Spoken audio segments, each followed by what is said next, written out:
Hello students, myself Dr. C.R. Chogule, Head Department of English, Gopal Krishna Gokhale College, Kolhapur.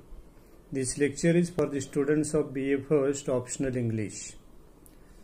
Name of the paper number 2 is Modern Indian Writing in English Translation for the semester 2nd. Let us know the poem of Unit 2, The Void, written by G.M. Muktibodh.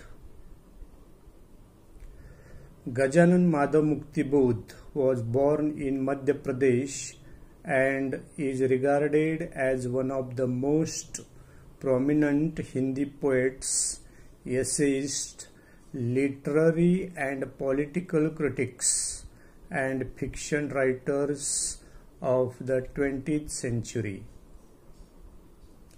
He also remained assistant editor of journals like Naya Khoon and Vasudha.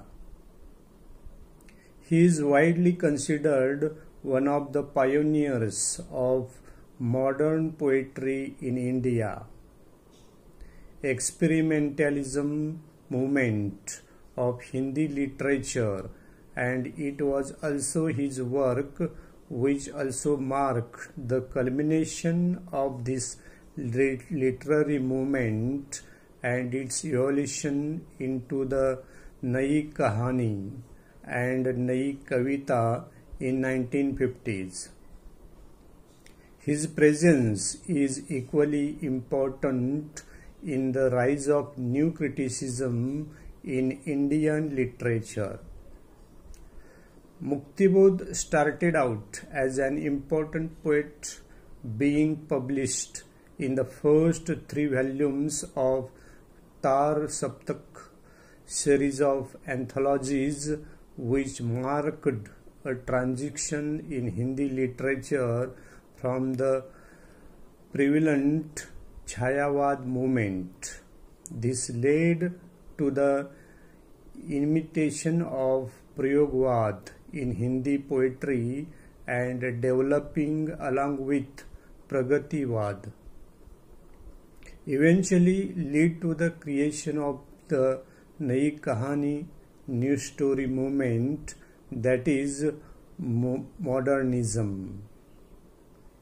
Muktibodh rejected modernism at the thought that it is merely a formalist approach, giving undue importance to the structures and forms of expression, not its content and message for humanity.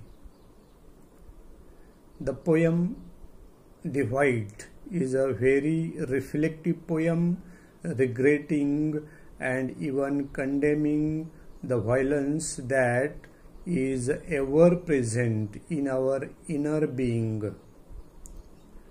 We are habitually angry with bloody minds, as if there are jaws in us that will devour anyone.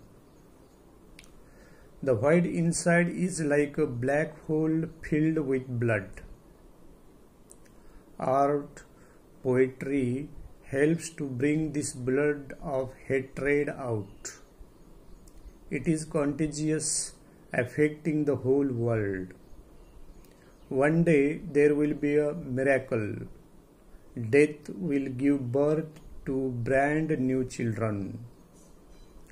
Muktibodh had strong inclinations to Marxist view of life, in which discriminations of class and such other segments get demolished, and the rule of the common man, the ordinary factory workers. In the Marxist setup, there is no place for exploitation, which is the hallmark of capitalism. Great social changes of equality and justice do not come through the mild, submissive, secure ways of the middle classes, or the self-absorbed, as they are termed in the Marxist thought.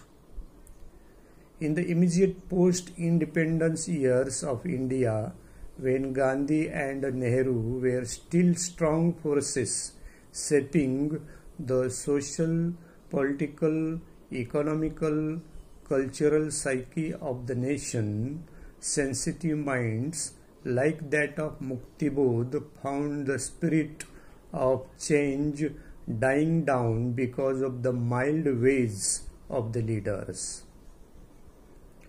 People who expected quick and thorough changes, a revolution, felt deceived and dejected at this slow pace of uplift of the deprived.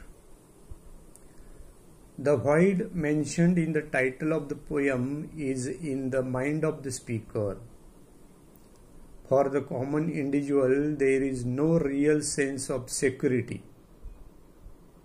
The self-satisfied mood of the middle class has made them incapable of understanding the inner void. The direct sworn enemy of the Marxism is capitalism. It is barbaric, bloody, completely self-absorbed. It is like children of emptiness. The poet with his loud and angry words wants to awaken the middle classes who are fast asleep in their self-satisfied of consumerist satisfaction. This is the main hurdle in the path of revolution. This is the core of Muktibodh's poetry. He was an advocate of art and literature of ideology as against the philosophy of art for the art's sake. The modernist in literature advocate total autonomy of art and literature, which for Muktibodh was an irresponsible stance. He would prefer literature of propaganda for his ideology of Marxist heaven. He would not stand and stare inactively at the situation like the indifferent world of the middle classes. Marxism believes in bloody revolution for social equity and justice. Muktibodh uses violent imagery in the poem like daggers, sickles, saw, teeth to express the sense of violence and anger. Thanks for listening me carefully and attentively. Thank you.